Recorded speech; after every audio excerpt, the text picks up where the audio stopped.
Welcome to Matters Financial and Geopolitical from a Frontier. Thank you as always for stopping by. Let me start with some macro thoughts. China in free fall, Shanghai Composite at a 28-month low. The Chinese yuan is past 6.7 to the dollar for the first time in a year. Jonathan Ferro, breakout in dollar renminbi is quite something. June was the worst month for the Chinese currency since the mid-90s. So you're seeing a lot of pressure build up on that side. Iran, of course, has been trying to fight off some quite coercive financial warfare. Iranian central bank's efforts to stem the rial's decline and stamp out the currency black market have backfired, undercutting President Hassan Rouhani's case that he can parry the US war on the Iranian economy. Rather than choking off illegal transactions, the introduction of a fixed exchange rate in April has encouraged some traders to profiteer by charging higher black market prices for goods they imported with dollars bought at a low official rate. So everyone's gaming the system, and that's not going to help Rouhani. Home thoughts: I still believe that a car with the gas needle on empty can run about 50 more miles if you have the right music very loud on the radio. Hunter S. Thompson. Ahmed Suef. We go to the square to discover that we love life outside it. We run towards the bullets because we live life. We go to prison because we love freedom. This is a photograph called The Circle of Life, taken by David Yarrow in the Amboseli. He says Amboseli is one of the best canvases to work with in the world. I almost always return to Nairobi with something. But this image, The Circle of Life, stood out, and the reaction from those I quickly showed it to homed in on the image's grace and serenity. This is a photograph of elephants I took in September 2013 in the Amboseli. This is a photograph via Magnum Photos Henri Canage, abandoned area near the city centre, Athens, Greece, January 2013, and a group of men on their way to the cemetery, Bajram Kuri, Albania, November 2009. So one is Henri Canage, abandoned area near the city centre, Athens, Greece, January 2013. Powerful, I thought. And also this one, a group of men on their way to the cemetery, Bajram Kuri, Albania, November 2009. President Trump and his former attorney are currently playing out the prisoner's dilemma in the most public and consequential way possible. President Museveni hasn't tweeted since his government implemented Uganda's new 5 US cent social media tax. It's not popular at all. The kids have their say, writes Pankaj Mishra. The landslide victory of Andres Manuel Lopez Obrador in Mexico's presidential elections comes 2 months after the startling return to power in Malaysia of Mahathir Mohamad, and on a smaller scale, a week after the wholly unexpected triumph in the New York Democratic primary of Alexandria Ocasio-Cortez, a 28-year-old novice politician. What's strikingly common to the rise of Obrador, Mohamad, Ocasio-Cortez, and many other disparate figures is their fervent support among young voters. Many youth today feel cheated of a better future by their leaders, and their frustrations are sparking a massive generational renewal in politics, if one largely ignored so far by a mainstream media that's unable to see that the suave, globally networked technocratic leaders it has supported are viewed as failures or hoaxes by many young people. Lecturing at the Universidad Iberoamericana in Mexico City earlier this year, ahead of the furious student protests there in 2011, which forced then presidential candidate Enrique Peña Nieto to seek shelter in a bathroom. Hailed by The Economist as a charismatic reformer and praised by Tony Blair for putting Mexico on the right path, Peña Nieto turned out to be his country's most unpopular president in decades. The student movement against inept politicians like him developed into Wikipolitica, a coalition of young men and women striving for accountability in electoral politics.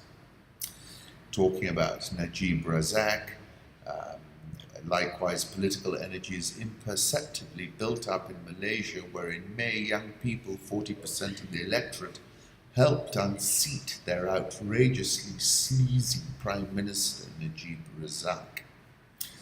Shadowed by public suspicion since 2006, when two of his bodyguards murdered a Mongolian model, Najib was still being described in 2010 by The Economist as a British-educated economist, who was supposedly a more sure-footed, less scandal-prone leader than many expected. Najib is now accused of purloining nearly $700 million from the state exchequer, spending part of it on Hermes bags for his wife. Disaffected with established parties, young people have suddenly emerged as a potent force capable of pulling off extraordinary political upsets. Indeed, Hillary's failure to bring enough young voters to the polls contributed to her defeat by Donald Trump. Young people in Britain also turned out to vote in the 2017 UK general election in greater numbers than at any other point in recent decades. They helped transform Jeremy Corbyn from a marginal activist into a potential prime minister. The gerontocrats know the youthful dynamic that has empowered them could just as easily turn against them.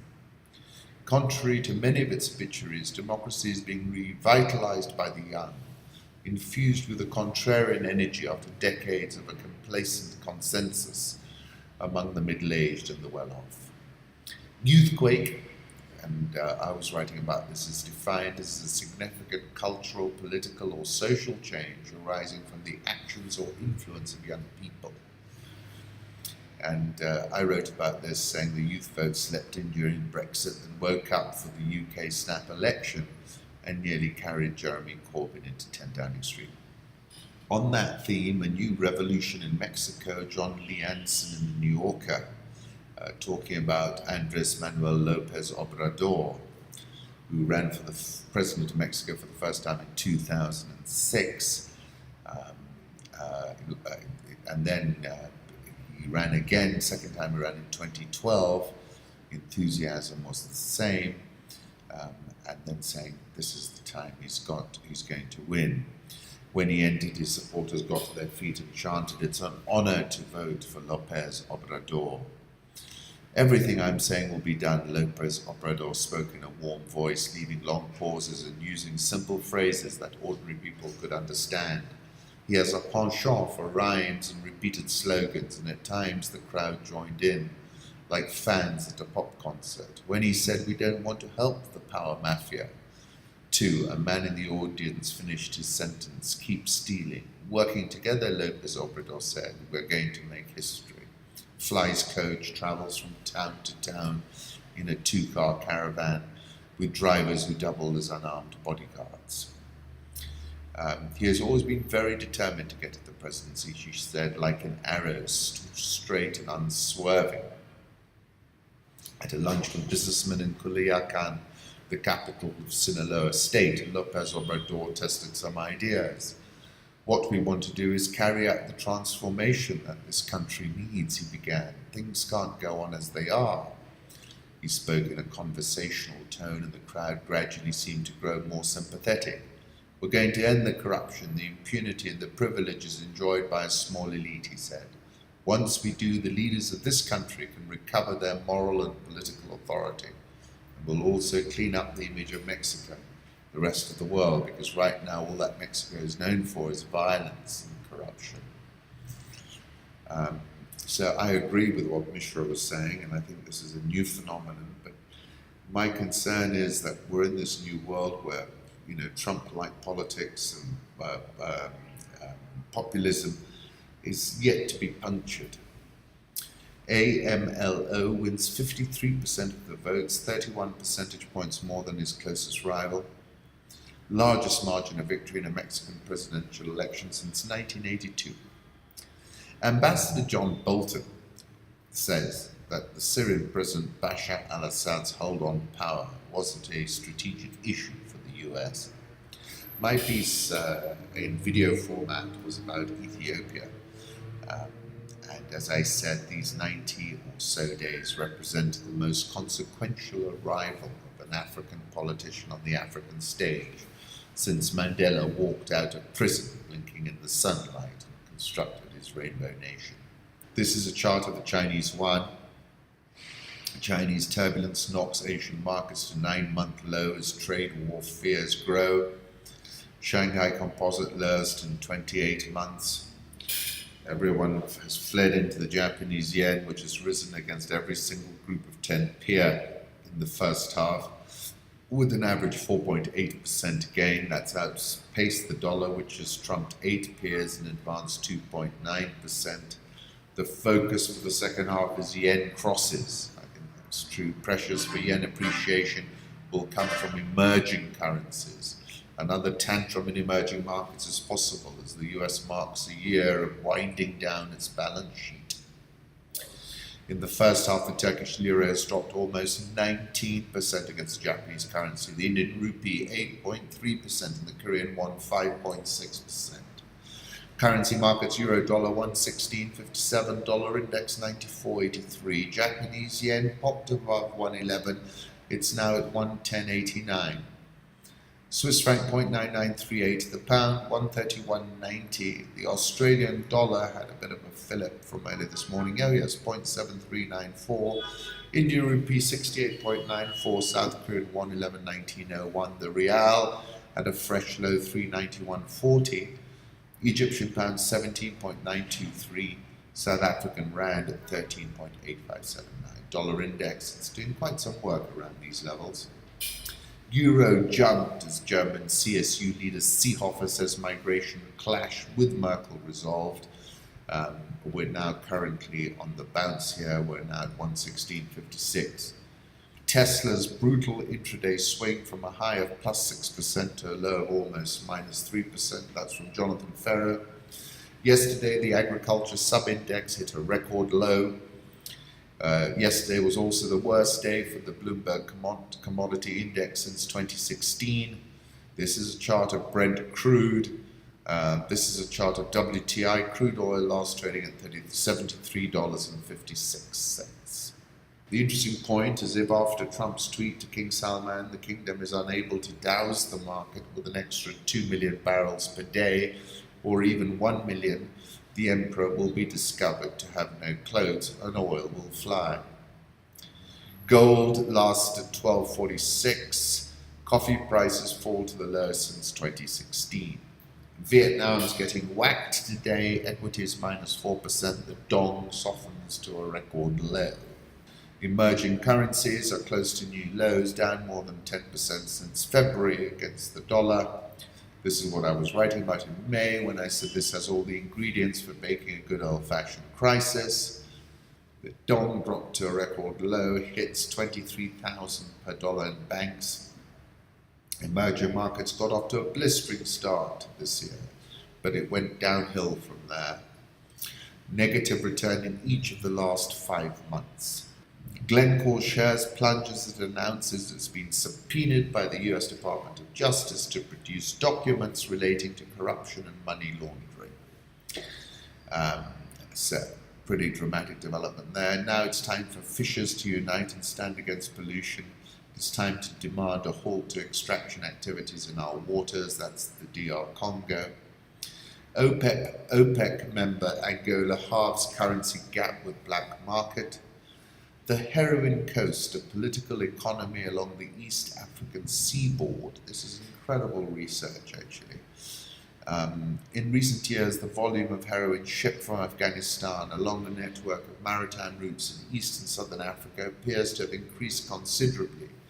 Most of this heroin is destined for Western markets, but there is a spin-off trade for local consumption. An integrated regional criminal market has developed, both shaping and shaped by political developments in the region. Africa is now experiencing the sharpest increase in heroin use worldwide, and a spectrum of criminal networks and political elites in East and Southern Africa are substantially enmeshed in the trade. This report focuses on the characteristics of the heroin trade in the region and how it has become embedded in the societies along this route. It also highlights the features of the criminal governance systems that facilitate drug trafficking along the coastal route. Heroin is being shipped from Afghanistan to the east coast of Africa along a maritime route known as the Southern Route. In reality, a network of routes stretching along East and Southern Africa, with drug consignments eventually making their way to countries in Asia, Africa, Europe, and North America. Southern Route has gained popularity because the land-based bulk and trafficking route to Western Europe is increasingly difficult for traffickers to use owing to conflict and increased law enforcement there. This has meant that illegal drug dhows are diverted by sea to East Africa, and these movements are considerably harder to police. The volume of trade along this route appears to be increasing. Much of the heroin is first shipped to Africa on motorized wooden seagoing dhows built in the UAE. The vessels are loaded with between 100 kilograms and 1,000 kilogram consignments of contraband off the Makran coast of southern Pakistan. The dhows anchor off the coast of Africa in international waters, and flotillas of small boats collect the heroin and ferry it to various beaches. Covered coves, islands, small commercial harbours, research reveals that dozens of such sites are used for landing the consignments along the entire eastern coastline from north of Kismayo, Somalia to Angoche, Mozambique. This route used all year round, apart from during the 3-month monsoon period. Kenya, they characterize it as a market where there is multipolar competition. Drug traffickers have either campaigned directly for political office or they're often linked to political interests. Here, no single group dominates, and there is significant competition among the spectrum of players. Well worth digging into that. Unsurprisingly, Mombasa is home to several of Kenya's most prominent heroin traffickers and is a major node for heroin imports and probably also cocaine. Ungazetted port in Lamu, small town that is also a major locus for the drugs trade. There are other ungazetted ports in Kili, Malindi, Mombasa Old Port, Vanga, and Shimoni. Facilitate smuggling. Small airstrips in Kijipwa, Kunda, Lunga, Lungabo, and Lamu are also used to smuggle drugs. Well worth reading in full. On the point about the dhows, let me put up this photograph of Ali, the navigator.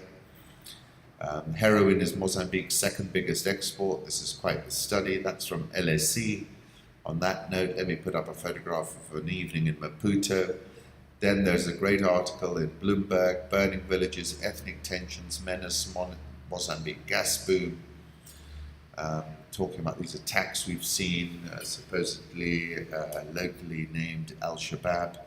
Well worth reading in full. Zambia has been using foreign reserves to service its debt, but now they are so low that the Bank of Zambia has not updated its public figures since February.